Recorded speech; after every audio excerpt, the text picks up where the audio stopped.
It's the Kenner Chronicles, ramblings of a toy junkie.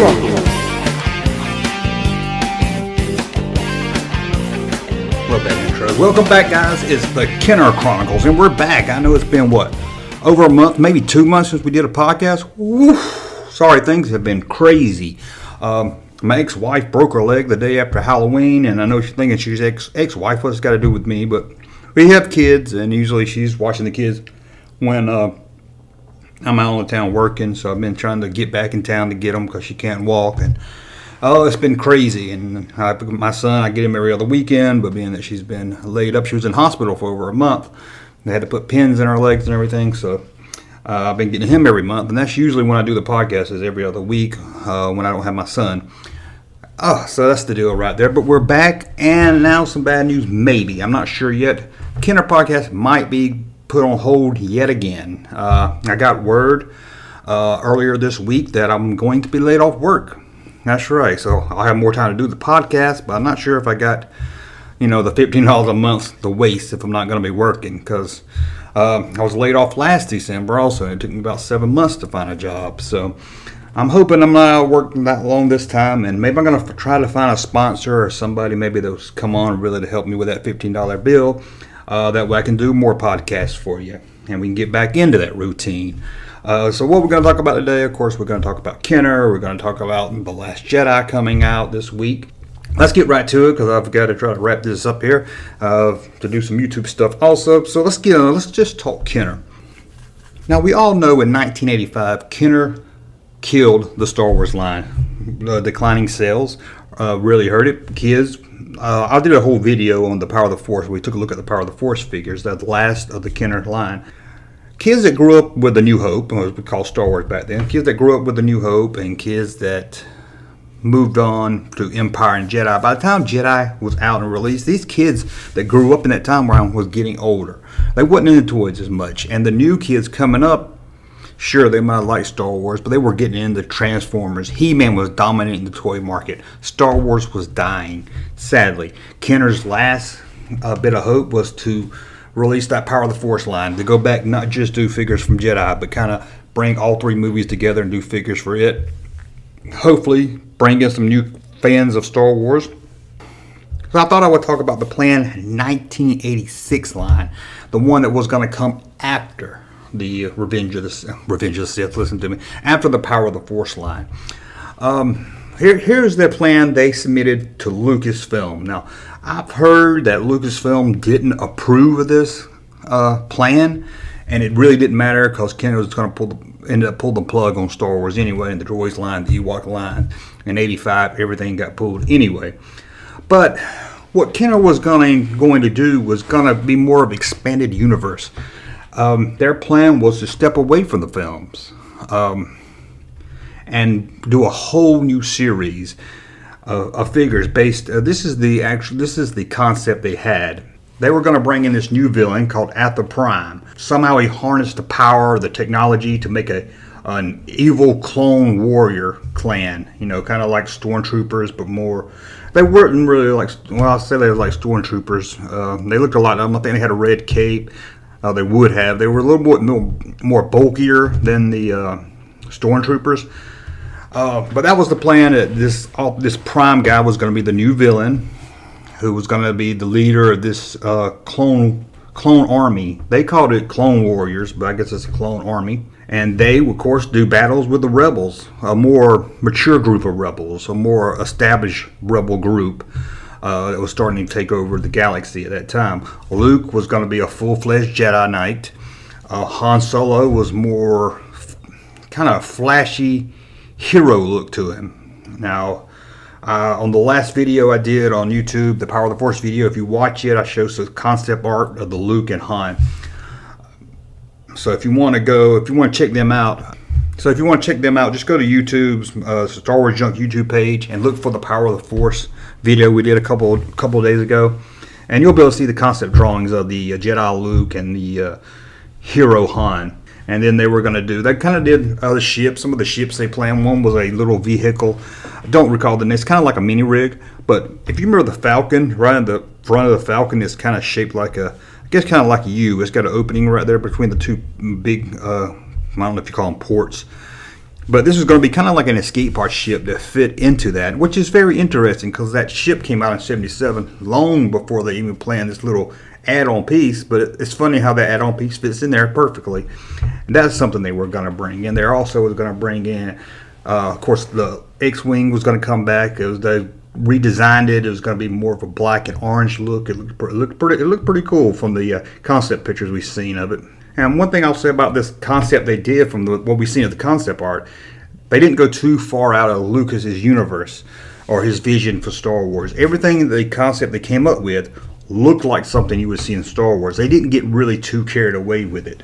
So that was Kenner's plan to continue this series. Now there's something interesting about this. Now this evil Prime guy was going to have his own ship called the Apex Invader, which is a pretty nice looking ship. I wish I could show you on this podcast how they look. In fact, we'll throw up some pictures maybe on Twitter on the day we air this. So go to Kenner Toys on Twitter and you'll be able to see some of these concept arts we'll throw up too. And to know what this Prime guy looks like, he's kind of taken from concept paintings for the Emperor's Royal Guard. So he's kind of based on what the Emperor Guard was going to look like. And we actually did get a figure of this guy. He appeared in, I think, Dark Empire comics and then Hasbro when they did the Expanded Universe toys. They released a figure of him. I think they gave him a different name, and I'm sorry I don't have that name off the top of my head. It was like Imperial Cinetale, I think that was his name or something. But it's basically what this Prime guy was going to look like. But that's not all we're going to get. Here's the one everybody would want. A Tarkin. We would have gotten a Tarkin in 1986 line. That's right. He was going to be part of the Expanded Universe. I know what you're saying. You're saying, but Junkman, Tarkin's dead. He blew up in the Death Star. Well, Kenner had it in their mind that somehow he escaped the Death Star right before it blew up. And this whole time he's been in hiding through Empire and Return of the Jedi, but now he's back and he takes command of the Imperial military. So I don't know, I'm guessing Tarkin was going to be like the lead of the military and this Prime guy was going to be working with Tarkin. It's interesting, but the bad thing is if they did do a Tarkin for this expanded line, I got a feeling he might not look like the Tarkin we know from A New Hope, and that's the figure we wanted. Maybe so, maybe the outfit would have stayed the same. From what I understand, the Tarkin figure never got close to being made. There was no concept art for it. There was no hard copy. There was no test copy or nothing like that. They had a little booklet that Kenner did sent out to Lucasfilm. It just has a picture of Tarkin, Peter Cushing, scene from A New Hope in it. But if you ask me, bringing Tarkin back was stupid. I mean, how could he escape the Death Star? I mean, it blew up we saw him right there, and then the next thing the thing blew up. That would have been worse than whoever's idea it was to bring Darth Maul back. And the evil Prime guy also was going to have his own droid, Blue 4. It's kind of, if I have to say who he looked like, I don't know the name of the droid, sorry, but if you go back and watch A New Hope, the special edition, there's a droid. They made a figure of him too right at the time the special edition came out, and he conks another one on the head. He's kind of like a humanoid droid, but he's kind of hollow in the middle. I wish I knew his name off the top of my head. I know I need to research this before I start talking about it, but that's who it was going to be. His name was going to be Blue 4. He was a droid for Prime. And then they had an idea for an Imperial droid that was going to, it's really just a repainted R5-D4. This black R5 unit can be seen in Return of the Jedi. So I think he's on the Death Star. But anyway, he was going to be in the 1986 line. I know one of the droids that is planned for this line was Imperial attack droid. There's been some concept figures of him made that was presented to Lucasfilm. What they did is took some parts of other figures to make this figure. So it would look totally different when they released it. But they took, I think, the legs of a 2-1B, the middle, the torso of IG-88, and then put some kind of weird, crazy weapons on it and molded it all together. It's really, like I said, I'll put it up on Kenner Toys on Twitter. It's very, very crazy looking. But that's another one planned for the 86 line that was called Imperial Attack Droid. There's actually another Imperial Attack Droid they was working on. This was a concept they made. They took a Zuckuss and a 2-1B.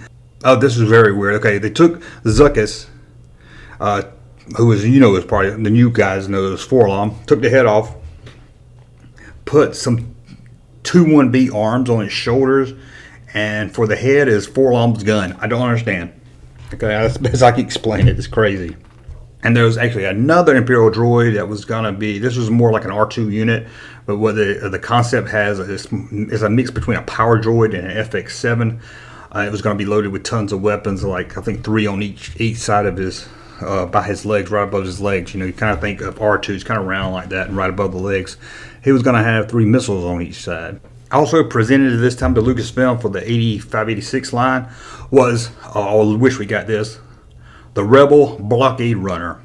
That's right, as we all see from the beginning of A New Hope. Now, from the concept drawings and stuff we see, it's got a Return of the Jedi logo on it, so it's probably clear that Kenner planned this for Return of the Jedi.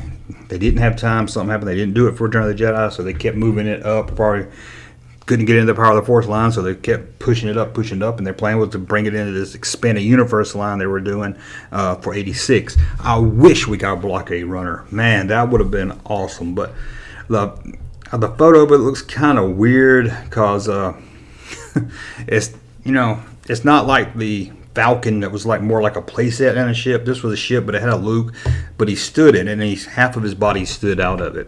Also planned for this 86 line would have been a Skyhopper. You know, you see Luke playing with his little toy Skyhopper in A New Hope, where they were going to do a Skyhopper, Luke's home ship. How it was going to work into the expanded universe story, I'm not really sure.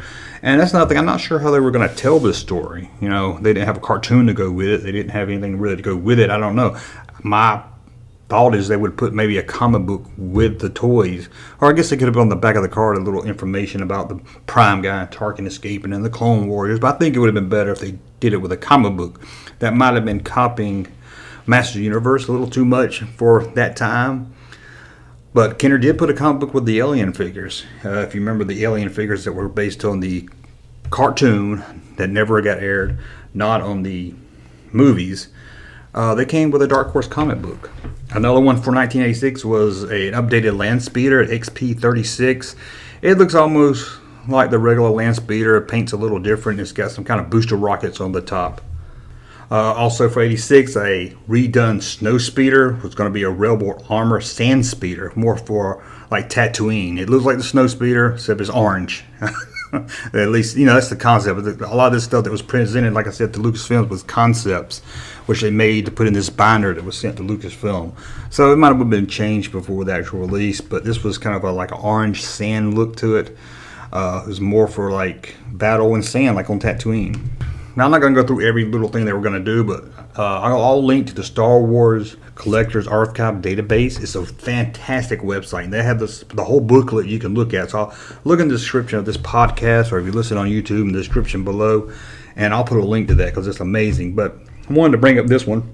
It's sadly just a concept art for what they planned, and it was going to be called the Imperial Outpost playset. This was going to be a huge Imperial playset. Awesome. Now, the concept art has an AT-AT next to it, and the base is like 2 times the size of the AT-AT. Now, you can't tell from this drawing if that's, maybe this is a smaller AT-AT and it's part of the playset, because I can't imagine it being the AT-AT we all know and love today and then having a playset bigger than the AT-AT. It's huge. But this would have been an amazing playset, I think, because, you know, the Kenner line was lacking really good playsets other than the Death Star. I guess the Cantina is kind of fun, but there's not, you know, it's not great. Not as fun. The Death Star is the best out of the play sets. Everything else is just little, you know, the Hoth base, and then they had those 3 different ones that had the cardboard backdrop. They never had really good play sets. This one, although we can't see what it did, we only can see a drawing of the outpost. It looks like it would have been amazing, and it kind of looks like it's on Hoth. But it kind of looks like the Imperial shield generator. You can see, you know, it's got, well, it's kind of like a mix between the shield generator and maybe part of the towers on the Death Star, you know, the ones that had the cannon in it, because it's a big base. It's got cannons on top, and you see a big radar dish on it, and then cannons all over the place. Like I said, check out the Star Wars Collectors Archives and linked below, or check Twitter, where I'm going to post some pictures of it later. This playset, oh, I would have gave anything to see this. I would have loved, even if, you know, it didn't get released, I would have loved to have seen photos of it, you know, besides just the concept drawing. And another one I'll bring up real quick is the ATIC all-terrain ion cannon. It looks just like an AT-AT, but the back half has been cut off. And it's a stormtrooper with this big cannon on the back of an AT-AT. I would love to see that in a movie. That just sounds really awesome. But check out the archives and the link below, and keep your eye on the Kenner Twitter, and we'll post it there. If you're watching this on YouTube, I'll try to put some photos with the video so you kind of see it as I'm talking about it. But what do you think? I'd love to hear comments. Hit me up on Twitter, comments below if you're on YouTube, and let me know what you think about this whole expanded universe they can do. Are you glad they didn't do it? Part of me says, well, I'm kind of glad they didn't, because it might have would cheapen the Star Wars brand or line. Because sadly, there was real no video market. Video market was just starting. So there's no, I think, Star Wars was on its way out in '85. I know it's hard to believe now that there was a dark time for Star Wars. So sadly, I think if they'd done this '86 line, it would have died out. Probably wouldn't have got past '86, and we'd be probably laughing at it that they did, or wouldn't have sold well. I guess it would have been great to collect, but I think it would have went in there. It would have been above the droids and Ewok line, but it would have been also kind of forgotten because a lot of people just want to stick to the movies. And that's one thing I liked about what Kenner did. Actually, from what I've read, is Lucas's. They kept everything in the movie. They didn't get crazy with it. Like they wasn't, Kenner released like 100 Batmans in the 90s wearing all kinds of different colors. They didn't really do that. George Lucas didn't want to do that. He wanted, if it was in the movie, it was a figure, it was a toy of it. They didn't want to expand beyond that. Now, they did do the mini rigs, and from what I've read, that Lucas at first did not want to do the mini rigs because it wasn't in the film.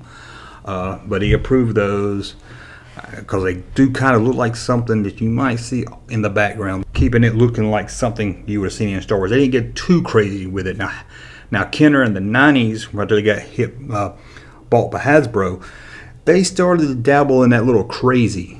I remember there was a Han Solo, which was the same Han Solo figure that was already out, but I think he came with a huge, jetpack thing hooked to him, and there was a stormtrooper in that line that came out with a jetpack, and they were just getting, it was getting carried away because it was stuff that was never in the movie. And I'm glad that Kenner, a real Kenner, not Hasbro Kenner years. Sure, you got the mini rigs, and you got maybe the Rebel Troop Transporter, but other than that, they stuck very close to the movies. We didn't have a wild, crazy Chewbacca with a hang glider or a C-3PO that came with a big laser gun that hooked to his back. So they getting very carried away. But again, check out the links, and I'll try to throw some pictures if you're listening to this on YouTube. And I'm curious what you think about this expanded line and the whole thing about the Prime guy, about Tarkin escaping the Death Star. What do you think about that? Tarkin escaping the Death Star. Isn't that crazy? I'm glad they didn't do that.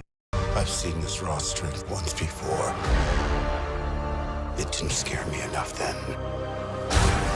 It does now. And that's a little talk about Kenner. So what are we going to move on to now? It's Thursday. Today is the day. I get to see The Last Jedi in about, in about 5 hours. Can't come here soon enough, so thought I'd do a little pre-talk about The Last Jedi. What I'm looking forward to, what I hope to see, what I hope I don't see, and all that. In fact, I'm going to try to throw this podcast up before I head out to see it. I'll probably do some kind of little small thing for YouTube after I see it, and maybe something for the podcast also. So listen there. But it's here, The Last Jedi. First, the bad news is I'm hyped up to see it, but I'm not hyped up as I was to see The Force Awakens. But then again, that's Han Solo coming back. That's the first Star Wars movie after about 10 years. I think I'm a little bit more hyped up than I was for Rogue One, or about the same.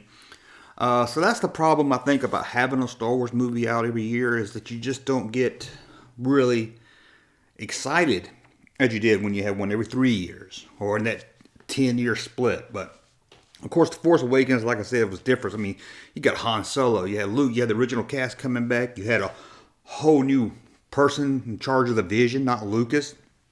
I'm not saying that's bad about Lucas. I'm just saying it gave us something more to look forward to. Hey, what's this guy going to do? Or what Disney going to do? What's Abrams going to do? So that was pretty good. Now, what am I looking forward to?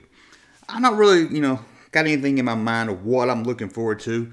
There's some reveals I hope to find out more about. Rey's parents. I have said since The Force Awakens, without a doubt, that Rey is Luke Skywalker's daughter.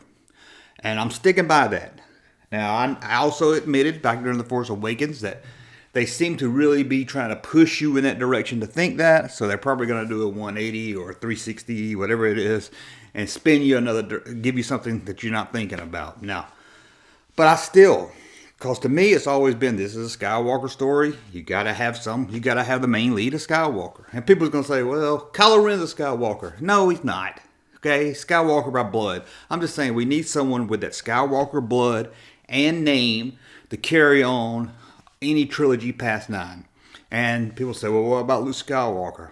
Come on, Mark Hamill's in his mid to late 60s. He's not going to play Luke Skywalker to episode 15 or 20. I'll be very surprised if he makes it out of 9. He might not even make it out of 8, but I'll be very surprised if he makes it out of 9 alive. So who's going to carry the torch for Star Wars? It's not going to be Kylo Ren. Not going to have somebody named Ben Solo as the lead of a Skywalker story. You need a Skywalker. So I'm going to stick by my guns and say Rey is the daughter of Luke Skywalker. Yes, that's not a spoiler. I hadn't seen it. I've been saying that since I saw The Force Awakens. After I saw Force Awakens, I couldn't wait to find out about Snoke. But I kind of mellowed out on who is Snoke. I don't think Snoke's anything really, really important. Maybe he comes from another part of the galaxy, the edge of the universe, or edge of the galaxy, whatever. So I'm not really interested in who Snoke is, really. But I would like to know where Snoke was during the whole original trilogy period. Because I hear people say, well, we didn't know who the Emperor was in Jedi. He had no backstory, and we loved the Emperor just the same. We hated the Emperor. He didn't need all that backstory.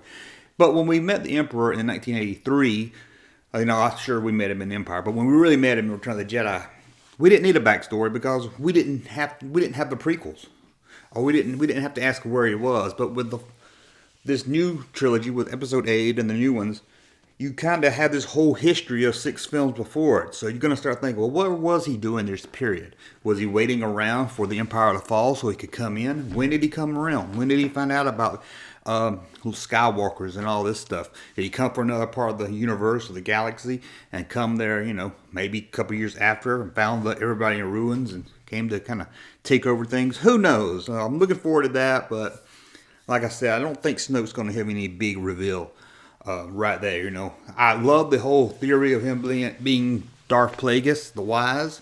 I thought that would be really good and tied into the prequels, but apparently they're not going that way.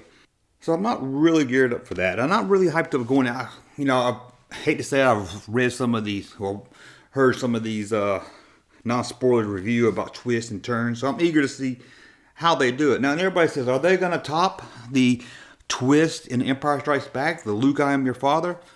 I know he doesn't say Luke, but you know what I mean. No. Heck, you know what was so great about that twist is that we didn't expect it. After we saw New Hope, we didn't sit around and talk theories. It wasn't even on our mind that Vader could be Luke's father. We thought, Luke's father was dead and Darth Vader killed him. Simple as that. So we went in there, waiting 3 years, discussing what's going to happen.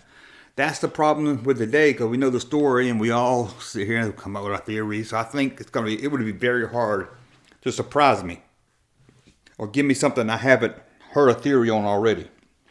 So I'm not looking for any big surprises there. Some little twist maybe. Is Rey going to turn bad? I can't see Disney building up this Rey character as a hero for young female Star Wars fans and then turning her bad. She might be tempted, but I don't think we'll see her turn bad. Kylo Ren, people ask, you think he's going to redeem himself? I hope not. I've seen the redeem story with Anakin Skywalker, and to me, personally, you can't come back once you kill Han Solo. Once you kill my childhood hero, you can't be redeemed. Now, I know people will say, well, Anakin killed younglings. I didn't see that. I didn't know them younglings. I don't care. I grew up on Han Solo. And also, well, he might sacrifice himself when he redeems. Still don't want that either. But it's not like he can redeem himself and hang out with the rebels, because Chewbacca, I don't think, would forgive him. I don't know what he could do to get Chewbacca to forgive him. And I think if Chewbacca's in a room alone with him, even if he did redeem himself, Chewbacca's going to rip his arms out of his socket. That's all it is to it. So I've seen the whole redeem thing. I hope there comes maybe a point where he's about to redeem himself, but he decides right then and there, I'm going dark. I'm not turning my back on it. not rethinking it. I'm dark. So that would be good right there. But guys, I'm sure you are too. I'm very excited for this. I cannot wait. The Last Jedi is upon us. I'm going to see it, like I said, in about 5 hours. Maybe less than that. When you're listening to this, hell, I might have already seen it. So I just cannot wait for this. I got my tickets. I'm going to get there about 30, 40 minutes early so I can make sure I get a good seat. And I can't wait. It's just something in the air when you know there's a Star Wars movie out there. You can go to bed at night and wake up. No, right down the road there's a Star Wars movie. I thought after Revenge of the Sith, that was it. And I put it in my mind. That's it. I'll never see another Star Wars movie at the theater. Not a new one anyway. And I came to terms with that fact. I was okay with it. I had the Anakin Skywalker. I had the rise and fall of Anakin Skywalker. And that's all I needed in Star Wars. You know, I heard rumors of a spin-off movie, and people say, we want to do this, and we talked about that, but I was happy with what we had. But I'm happy with what we have now also, because I love it. I love The Force Awakens. Rogue One, I liked, didn't love, and I'm hoping this one really blows me out. Now, my prediction is that I'm going to like this movie better than Rogue One and less than The Force Awakens. Could be wrong. Am I going to like it better than the prequels? Pretty sure of that. Am I going to like it better than the original trilogy? No, I'm not. Nothing to me is going to touch that original trilogy because I grew up on those. And to me, they're more than just movies. They have a lot of history there, playing with them, talking about them, buying, sleeping in Star Wars pajamas with a Star Wars bedsheet and Star Wars curtains. I mean, I was Star Wars everything back in the early 80s. So a movie, I might enjoy watching it, but it's not going to move me and touch me in a way that the original trilogy did. So those are kind of separated. I don't think any movie in my adult life is going to get me as close to loving it as much as a real original trilogy. So I did a whole video of ranking my Star Wars films. So I thought I'd pass that on here too. So let's go with my least favorite. And I'm not going to count the Clone Wars and the Ewok movies and all that. My least favorite Star Wars movie, The Phantom Menace. If you want to see why, you can check out the video. I think you all know why. Weak plot, Jar Jar Binks, nothing I really cared about. Second to the worst, Attack of the Clones. Now, I think Attack of the Clones is overly bashed. I think it's a far better movie than The Phantom Menace.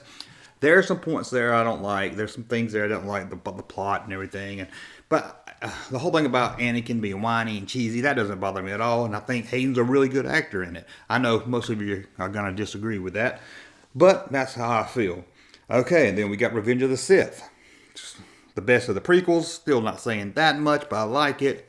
The beginning, first act right there, kind of just... Once it gets into, Palpatine and Anakin, I start getting more into it. To me, it's just too much action. There's no time to breathe. It seems like from start of the film, we just go, action. Lucas is trying to cram everything in there, trying to end everything on a tight note. Okay, so after that comes Rogue One. Like I said, I like Rogue One, but the more I watch it, the less and less I like it. Seems like now when I watch it, I'm just waiting to get to the Battle of Scarif at the end or see Darth Vader. Very weak on characters. We got Jen Erso. I can't even hardly remember any other people's names. Just the character, I didn't care about any of the characters. They died at the end. I didn't care. I didn't feel any emotion. Didn't feel attached to them. Didn't like them. Didn't have nothing about them. So that's it. So after Rogue One on my list, The Force Awakens. I love this film. J.J. Abrams made me feel for the first time in a long time that I was back in the Star Wars universe. And I just love it. People say it's a copy of A New Hope. Please. That hits the same beats. That doesn't make it a remake. All the Star Wars movies hit the same beat. We got kid growing up on a desert planet, dreaming of an adventure, meeting a mentor. The mentor's killed on the way. I mean, that's The Phantom Menace. That's A New Hope. That's The Force Awakens. That's Star Wars. And some other things. Everything has a familiar beat. That doesn't make it a remake. So I wish people would quit saying that and calling Rey a Mary Sue. So after The Force Awakens, Return of the Jedi. And I think in my adult life, Return of the Jedi seems it's getting more bashing than it deserves. Back in the 80s when it came out, everybody loved Return of the Jedi. I never heard anything bad about Ewoks until like the 90s. So I don't see how you can. As a child, as a kid growing up, Return of the Jedi was my favorite. It was sure maybe it was aimed at kids a little bit more with the Ewoks and all the aliens and everything. I loved Return of the Jedi as a kid. But that brings me to number 2. As I got older, I love this one more. Empire Strikes Back. It's dark, not too dark. It's dark. It's funny. It's got a cliffhanger. And God, do I love cliffhangers, especially as a kid. I loved cliffhangers. So it had everything. And that leads me, we're number 1. We all know. Oh, hold on. I screwed up. Sorry, oh my God. Sorry. Number 2 is A New Hope. And you know what my number 1 is now. How did I do that? Well, that just screwed up that list, didn't it?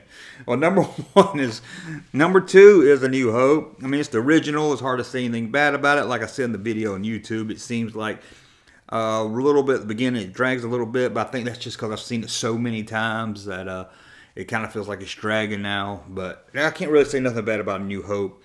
And number 1, The Empire Strikes Back, but I've already talked about it. Fun, dark, cliffhanger. That's all I need right there. 3 things I need right there. So that's pretty good. But that's my ranking of the movies again.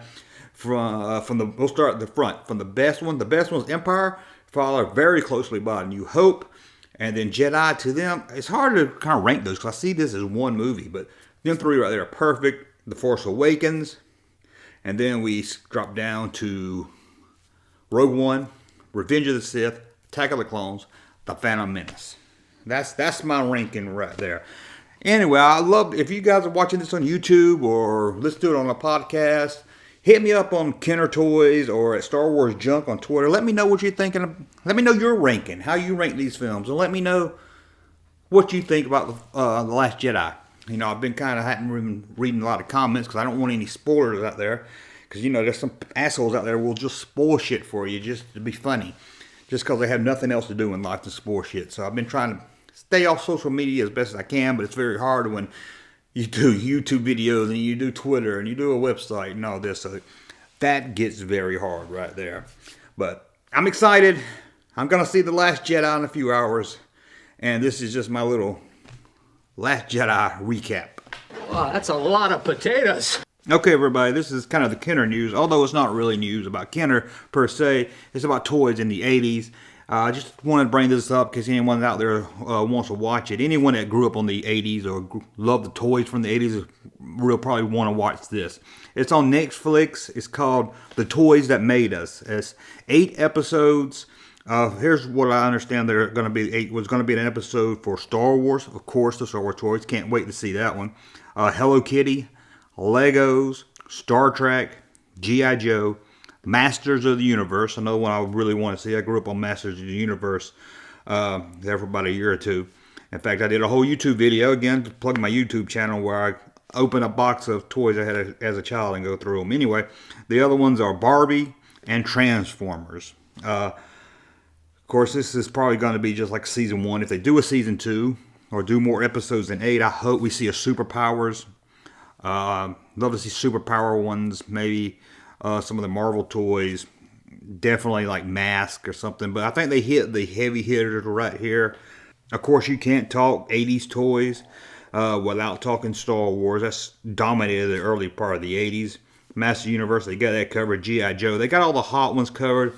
Legos, I'll watch that episode. I'm not really like, ooh, need to see that one because it's Legos. To me, Legos, I mean, they've always been fun, but they didn't come into this whole pop culture thing until the late 90s when they started doing movies and all that. So growing up, they were fun to have, but they wasn't part of my childhood like all the other toys. Star Trek, I'm not sure if they're going to, I thought this was more going to focus on the 80s. Star Trek wasn't really big in the toy aisles in the 80s. You had some in the 70s, those Miko lines, and then in the 90s you had the Next Generation toys. Sure, you had Galoob in the 80s that didn't really sell good. So I'm curious of what the Star Trek episode will be about. I just assumed it was about the 80s, but maybe they're going to talk about anything we grew up in. Hello Kitty, I don't even know what Hello Kitty is. It's one of these things I see all the time, but I don't know what Hello Kitty is. I've never seen a cartoon of it. I know it's something on book bags and I see posters, but I don't even know what Hello Kitty is. I don't know what it's based on. I don't know if it's a comic strip. I don't know where it first started. G.I. Joe. Everybody loved G.I. Joe in the 80s except me. I didn't have G.I. Joe. Again, I'm always been a one-trick pony kind of guy. He-Man. I bought Star Wars. That's all I played with. Nintendo. Didn't have a PlayStation. Didn't have an Xbox. Didn't have a Sega. I did get into He-Man after my love for Star Wars toys died down. This is December 22nd. It's going to premiere on Netflix. It's called The Toys That Made Us.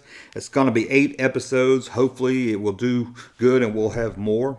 And of course there's a Transformers episode like we said, but I was really getting out of toys by the time the Transformer came. I did have a Transformer that was a handgun. I think it wasn't. Yeah, there's Transformers and GoBots, but yeah, Transformers was the gun. But I never really had any other Transformers. But I really can't wait to check this out. And if you've got, I think it's Hulu has a documentary about Star Wars vintage toys.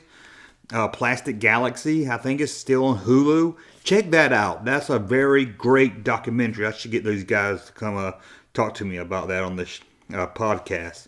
But again, The Toys That Made Us, December 22nd, 8 episode. Going to talk about, I'm not sure what order the episodes are going to be in yet, but it's Netflix, so you don't have to watch them in order if you don't want to. It's not like it's got a storyline going. From the 8, they're going to focus on Star Wars, Hello Kitty, Lego, Star Trek, G.I. Joe, Masters of the Universe, Barbie, and Transformers. So, I can't wait to see this, and after I watch it, and after I watch all 8 episodes, I'll bring on the podcast and maybe do some kind of update on there. Probably talk about it on YouTube also. There I go with that shameless YouTube plug, right? But that's it. Netflix, The Toys That Made Us, December 22nd. We do have news. It is crossing officially right now. We've been waiting for this news. Disney buying Fox Films. Now for some more news. This isn't Kenner related. I guess it can be Star Wars related. I'm sure you heard. Disney, who owns Star Wars, has bought 20th Century Fox, or some assets of 2020 Fox. 20th Century Fox. They didn't buy the whole Fox company. I think Fox, from what I understand, this is top of my head, Fox is keeping the TV. I know they're keeping Fox News. I think some of their sports stuff they're keeping. And I think the TV channel Fox, they're keeping all that under Fox. They're not going to Disney. Disney didn't buy that. Disney mostly bought the motion picture brand and some other stuff. Mostly they did this so they could really pack a punch with their streaming service that comes out, I think, in 2019. Now, I was like, I'm not buying a Disney streaming service because I've got Netflix, I got Hulu. The whole point of me cutting my cables is so I wouldn't have to pay all these outrageous prices. But if I start paying $10 here, $10 there, $10 there, it's going to add up to what a cable bill is. But now that they've got Fox and Disney, they're going to have all the Star Wars things, and they're probably going to have a Star Wars television show. It's going to be hard not to get this Disney streaming service. So you think they got the Aliens brand now. They got the X-Men movies. They got, I can't think of right now, but anything under the Fox movie, they have it. So a lot of people ask me, what does this mean for Star Wars? And I got a feeling it's not going to mean too much. It does mean that Disney now owns all the Star Wars movies. Fox owned forever A New Hope, and they owned Empire and Jedi until I think 2020. Then it was going to go back over to Disney, but they own Star Wars forever. The distributor likes the Star Wars. So now, thankfully, Disney has it all under one umbrella. And people say, well, that means they can do a box set now. Well, it didn't really stop them before. They did a box set already. They just had to work with Fox to get it out there, and Fox would have wanted to make money. It's not like they wouldn't have made money. They wouldn't have told Disney no because they wanted to make money and wanted people to get a percentage of that box set sales. About the only thing, people have asked me also about the 20th century fanfare at the beginning of Star Wars that we all loved growing up and it all became a part of Star Wars. I love that. I would love to see that back in there. I don't see it happening. I think they'll keep it under Lucasfilm. I don't think there's any reason really to add the 20th Century Fox thing and the drum roll and everything more than just because it's a Star Wars movie. I don't really see them doing that at all, what their reasoning for it would be. They could make it, I think they're going to call it 21st Century Fox and put the logo up there and do that whole fanfare music. I would love to see it. I don't see that happening. And the biggest thing I see is people saying, all right, now we're going to get unedited, the original release of Star Wars. No, we're not. I wish people get through their mind. Now, I don't know this for sure, but I'm pretty damn sure George Lucas, when he made his deal with Disney, he got it written in there somewhere that those original cut films that we all grew up on are gone. They're history. George Lucas hates them. I'm sure he made a clause in that contract when they bought Lucasfilm that, hey, you're not going to release the unedited Star Wars films, the ones that we grew up on, the ones before the special editions. I could be wrong. I very highly doubt it. In fact, if Fox could have released the unrated, God, I'm stupid. If Fox could have released Star Wars, the original cut, why didn't they do it before now? They wouldn't just sit around and sit on money they could be making. If they could have worked alongside Disney and released, A New Hope, Empire, and Jedi in the original format, why didn't they? Nothing's going to change because Disney owns it. They could have released it before that. In fact, Disney owns the digital rights to Empire and Jedi. They could have gone ahead and put it out there. Maybe they were waiting to get them all three under the same umbrella. It's not going to happen. People are just going to have to accept that these films, those original cuts, are gone. At least any good release of it. Now, they might throw it on an extra like they did on a DVD, but it's not going to be enhanced. It's not going to be remastered. It's going to be a Blu-ray, but it's going to look like a Laserdisc copy. So please, no, we're not going to get the original release of Star Wars. Like Lucas said, that's dead to him. He said it's 100 years. All people are going to know is a special edition. And really, with the DVD and Blu-ray market kind of going down and down each year, everything's going to be online, I'm not sure how good they would sell anyway. People like me would buy them. You would buy them. I'm not sure about kids that grew up on the special editions. People that grew up after has only seen these. Diehard fans are going to buy it. Don't get me wrong. I don't know if they got enough of the casual public to run out and buy them, especially because casual fans might already have it on Blu-ray or the DVDs of it. So I can't see just casual fans running out and rebuying them again because of the original cuts. People like us, sure.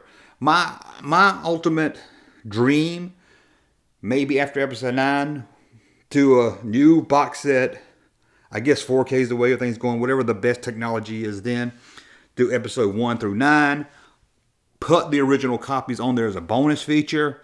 That way you're not just selling that uncut version to a limited number of fans. You're selling the box set, you just get that bonus. Fill it with commentary. Fill it with deleted scenes, trailers, TV spots. Give us the ultimate fan package. Even the Phantom Menace, the original cut of Phantom Menace with the puppet Yoda, put that as an option.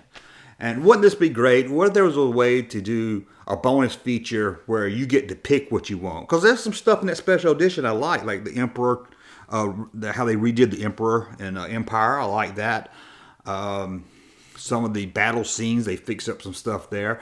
So there's some stuff I like. Wouldn't it be great if you could go through this DVD and pick, kind of make your own edit of the films, make your own A New Hope edit, and that would be great. Then you could get the kind of the good stuff of the special edition. Take out Greedo shooting first. That would be very good. But that's not going to happen. You're not going to see these. Like I said, if you ever do see them, there'll be grainy copies from the Laserdisc. They did the grainy copies on DVD, and no one bought them. They kind of sold bad anyway. So that probably showed Lucasfilms or Disney right there that there's not a great demand for it anyway. And if you want them, I hate to get anyone out there doing anything illegal, but you can find them online. You can find the despecialized edition, the anti-cheese cut. We did a review of the anti-cheese cut of the Phantom Menace. I don't know why I brought that up. I thought I was talking about special edition. I'm just losing my mind. I'm getting too excited. The Last Jedi's tonight. But that's it. That's what I wanted to talk about, the whole Fox Disney thing. Again, you're not going to see, I very doubt you'll see the 20th Century Fox logo appear back before the Star Wars films. Disney's looking forward to Star Wars. I don't think they're looking back too much, so you're not going to see sadly, the original cuts of Star Wars, the non-special edition, because I think Lucas don't want them out there. Maybe after Lucas is dead, and Kathleen Kennedy's dead, and Bob Iger's gone, and everybody's dead, somebody who inherits this, takes over Disney, might just say screw it and release it. But I doubt it. Anyway, that's all I have to say about this whole Disney Fox thing. It just isn't fair. Oh, Biggs is right. I'm never going to get out of here. Okay, that's about it. It's a little shorter podcast this time because I wanted to make sure I got it up online and everything before I headed out to see The Last Jedi, because if not, it would have been tomorrow before I got it up there, and it's been so long since I've done a podcast. I've missed talking to you guys. Again, I hope to keep this going. Like I said, I get laid off of work at the end of the month, so it's going to be very tight because I just got over being laid off last year. So it's very hard to do that, $15 a month. I've got a Patreon at StarWarsJunk.com. You can link there if y'all want to help me out. If I can just get $15 a month, which isn't that bad, when you're working to pay. But I feel like I'm begging. But hey, I got Patreon. Anybody wants to donate there, feel free. Or if you're a company out there and want to, maybe for a month, every time I do a podcast, I'll throw an ad up for you for $15 a month. I know we're not burning down the internet, but we're growing. And hopefully if I keep this going, my plan is to do it every 2 weeks, get back on that schedule. So, hey, maybe so. Again, if you got ads or you want to talk, just email us at junk@starwarsjunk.net. You can reach me there, or I've also got Kenner Toys at starwarsjunk.net. You can always find me on Twitter, email, YouTube. You know where to find me. But it's Star Wars weekend, everybody. What do you think is going to make this weekend? I'm going to predict right here between 220 million. That's my opening weekend. I was going to say 225. 220. I think The Force Awakens broke records at about 240. I got to do domestic weekend, Thursday through Sunday. It's going to fall between 220 million and 225 million. That's amazing. No movie in the history of the world has made over 100 million opening weekend except for The Force Awakens and Rogue One. Disney, Lucas, whoever, keep Star Wars in December. You're breaking records and everybody loves it. It's part of Christmas now. I was upset when you moved it from May. I was like, no, Star Wars is a May movie. I love it in December. Keep it in December, please. But that's it. I'm going to go get ready to stand out from the theater and get ready to get a good seat for The Last Jedi. And I'll let you know. Check on Twitter and YouTube and anything what I think about it. Of course, I'll talk non-spoilers, and then I'll do a spoiler one later.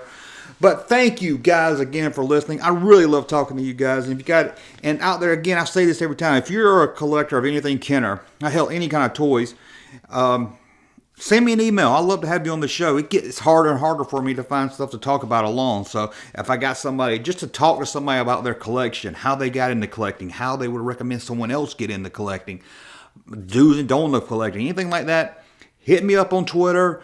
Email me at junk@starwarsjunk.net. You'll find me. Just wherever you find this podcast, you know where to find me. So just find me. So thank you again for listening, guys. I really love talking to you. And I promise, going to try to get back here. Not going to take so long in between each episode anymore. So please, bear with me while I get everything worked out. And we'll be back and we'll talk more junk. We'll talk more toys. Join us next time on the Kenner Chronicles, Ramblings of a Toy Junkie.